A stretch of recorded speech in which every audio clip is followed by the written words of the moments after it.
Hello guys, you're welcome back again to my channel. This is Dami Dimension. In today's video, I'm going to be showing you how to make a shawl collar jacket. And in order to draft this pattern, we are going to be needing a basic bodice pattern block. I have a video on this pattern. I will post the link in the description box so you can check it out if you haven't seen it. Okay, we are going to be working on the front panel first, so that's why I have the front panel on my table right now.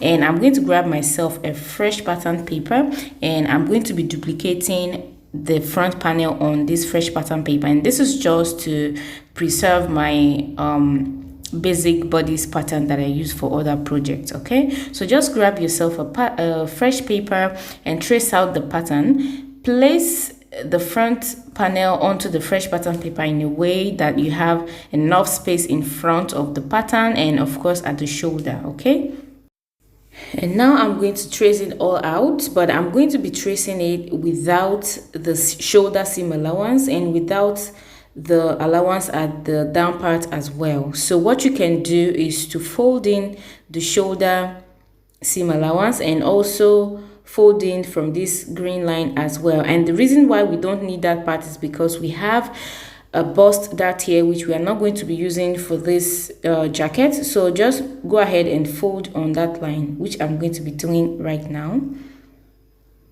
Okay, after folding, then I'm just going to trace it out.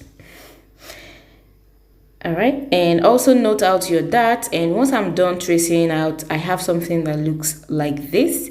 So I have already my side seam allowance on my pattern, so I'm maintaining that. That's the only seam allowance I'm having right now. So the very first thing I'm going to do is to determine my button allowance, and I'm going to be using 1 inch for that. So place 1 inch all along this center line and connect that point together like this.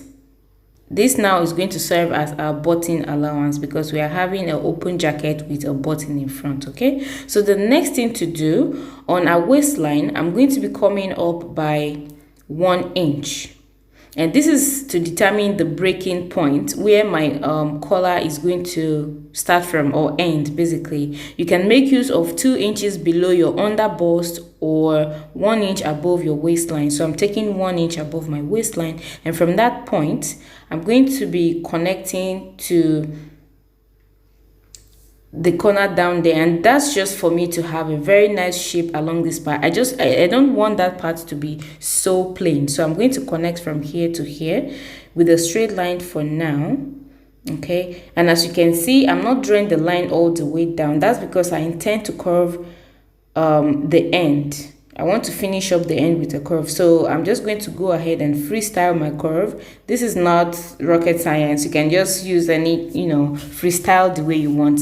By the way, this part is optional. Okay, and next thing, I'm going to come to this corner and I'm going to take 0.75 inches up, and that's to give another kind of design that I desire on that part. I don't want the down of my jacket to just be straight up, so then I'm connecting to that curved part like so. So now you can see that the down of my jacket is taking a very nice shape that I desire. It's totally optional. If you want, you can leave yours as 4 corner, but I don't want that because I like, efficiency. Okay, so next thing, now you connect from this point straight to your neckline like so.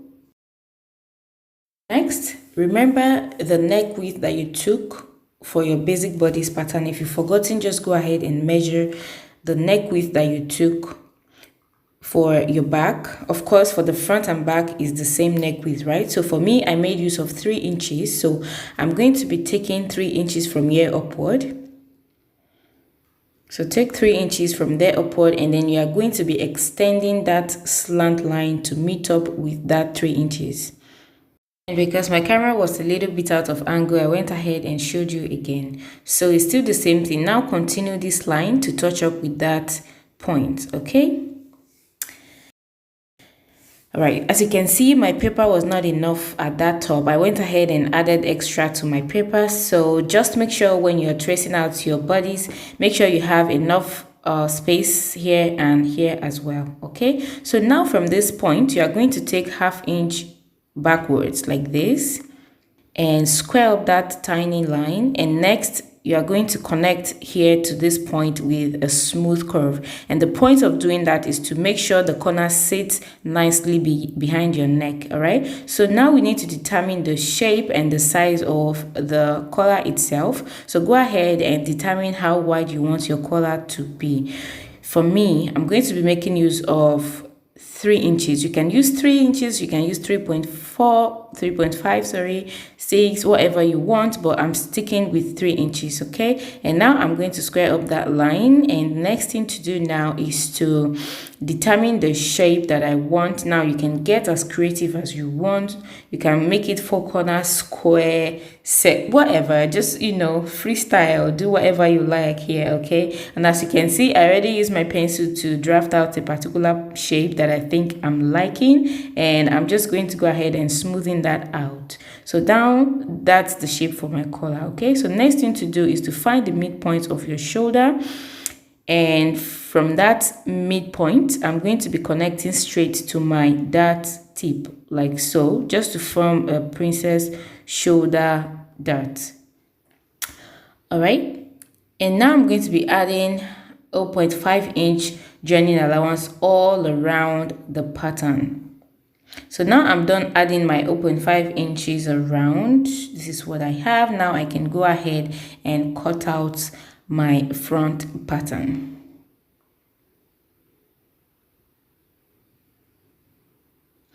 Okay, and once I'm done doing that, I have something that looks like this. Everything looks so good at this point.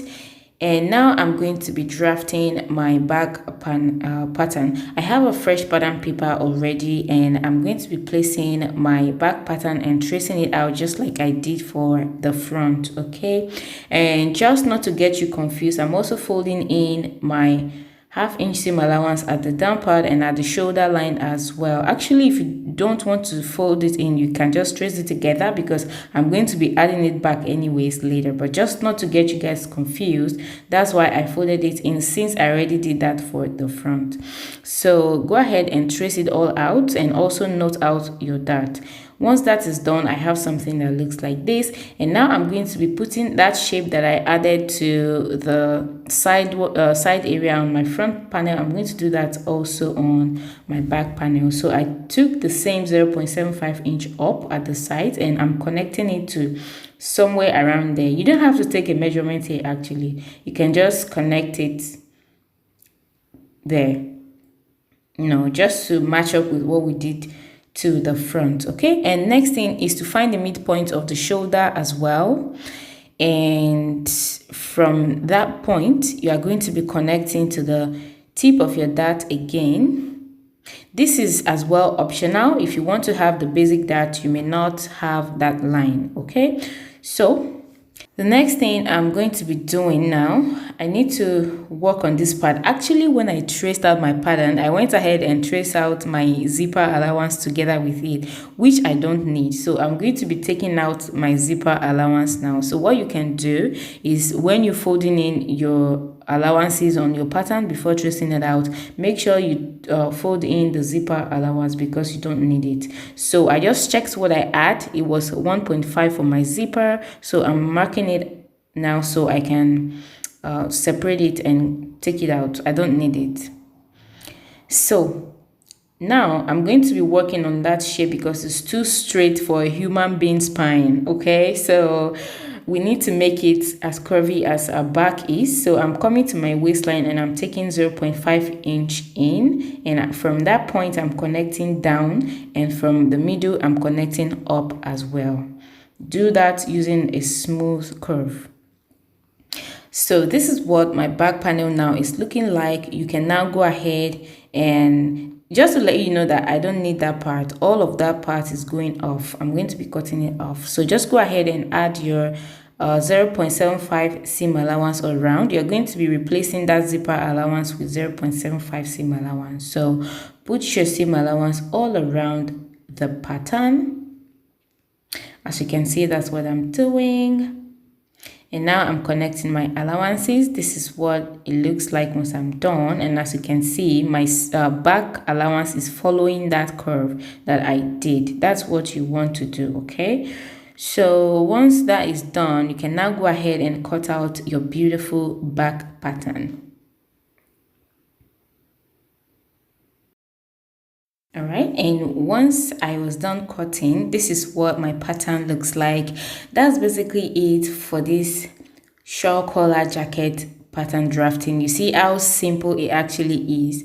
Stay tuned to see the cutting and stitching of this beautiful jacket, and I hope you have subscribed already. I know some of you forget to subscribe, you even forget to leave a thumbs up. It's okay, I'm not offended, but go ahead and leave the thumbs up now. Give this video a thumbs up and subscribe if you haven't, and I hope to see you again in my next video.